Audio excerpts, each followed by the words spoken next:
Cadillac is officially on the 2026 Formula One grid and is already shaking up the paddock. With their FIA approval locked in and the 11th team confirmed, over 2 years ago, the FIA approved the entry of an 11th team in the FIA Formula One World Championship. the driver market has shifted into high gear. Behind the scenes, meetings are happening in pubs, paddocks, and simulator bays across Europe. The team is not just building a car, they are creating an identity, and the pressure to get it right from day one is intense.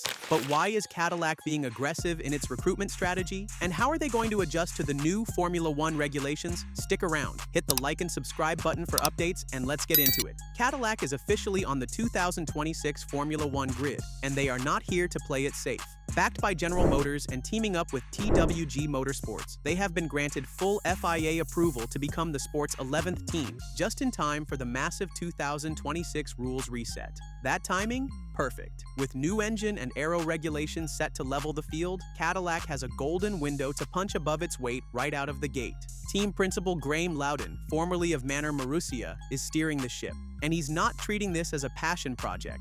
This is a serious works outfit in the making, with ambitions to build its chassis and eventually develop its power unit. For now, they have got Ferrari in their corner as an engine supplier, but the target is clear: full independence and long-term competitiveness. With regulatory chaos looming and teams scrambling for advantage, Cadillac could catch the old guard sleeping, just like Braun GP did in 2009. So, with the green light in hand, the next big question is, who is going to drive this thing? Cadillac's driver hunt is full throttle, and the names in the mix are seriously spicy. Valtteri Bottas, Sergio Perez, and Mick Schumacher, three wildly different drivers, all with something to prove, and all firmly on the radar for 2026. Let's start with Bottas. The Finn isn't just experienced, he's a walking F1 database. With 246 race starts, 67 podiums, and 10 wins, he knows exactly how to develop a car and lead a team. Word in the paddock is that Cadillac and Bottas have agreed terms, but nothing's signed yet, and with Alpine sniffing around too, the pressure's on to lock him in. Then there's Perez, out at Red Bull, but not out of the game.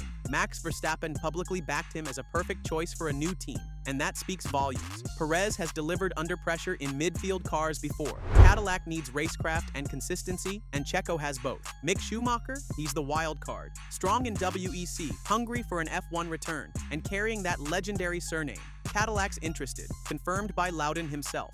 But is Mick's narrative too much baggage for a team building from scratch? With the shortlist this loaded, you'd think Cadillac's set. But Ricciardo fans, don't get your hopes up. Daniel Ricciardo is officially out of the Cadillac equation. Team boss Graham Loudon shut down speculation, revealing Ricciardo simply is not interested in a return to F1. And frankly, Loudon couldn't care less. He said, "If I need to convince someone, then it's the wrong person. No sugarcoating, no emotional tug, just clear intent."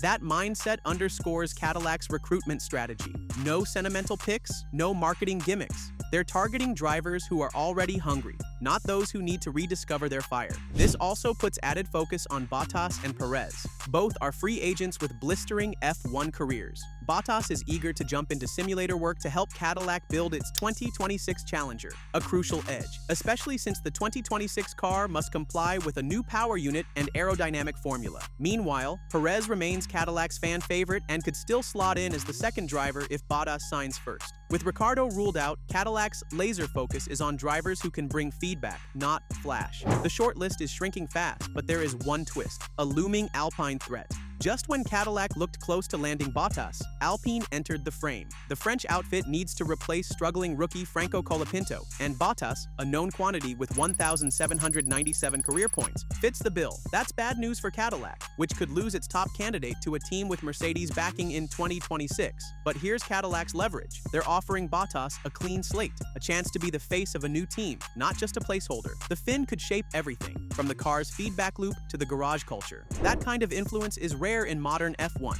Still, the clock's ticking. Bottas wants to start simulator development soon. The first of 3 2026 preseason tests is coming fast, and if he signs early enough, he could influence everything Cadillac builds before their debut in Australia. Cadillac can't afford hesitation. If Bottas goes to Alpine, they'll have to pivot fast, and the pressure on signing someone like Perez or Schumacher spikes immediately.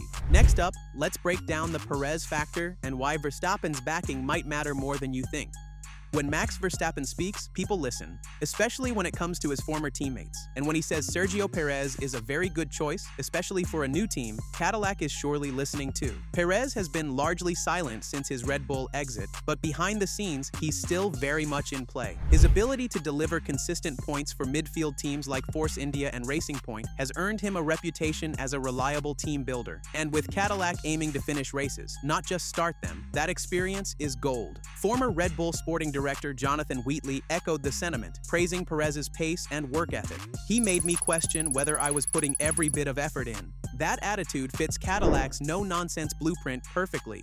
Still, Cadillac is not rushing things up. They know the decision could shape their first 3 seasons. But if Bottas ends up elsewhere, Checo could become Cadillac's main man, not just a fallback option. One more name remains in the mix, but does Mick Schumacher make sense for this seat? A legacy name with unfinished business in Formula 1.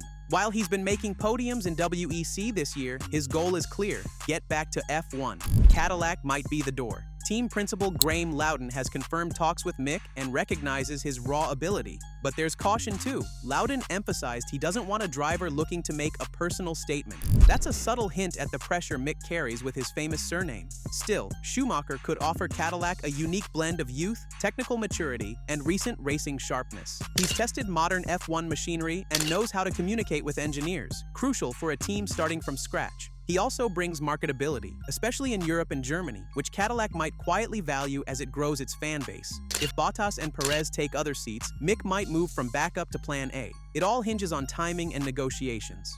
With one seat close to being finalized, Cadillac's next move will define their launch year, and we might not have to wait long to find out. In the end, here's where things stand.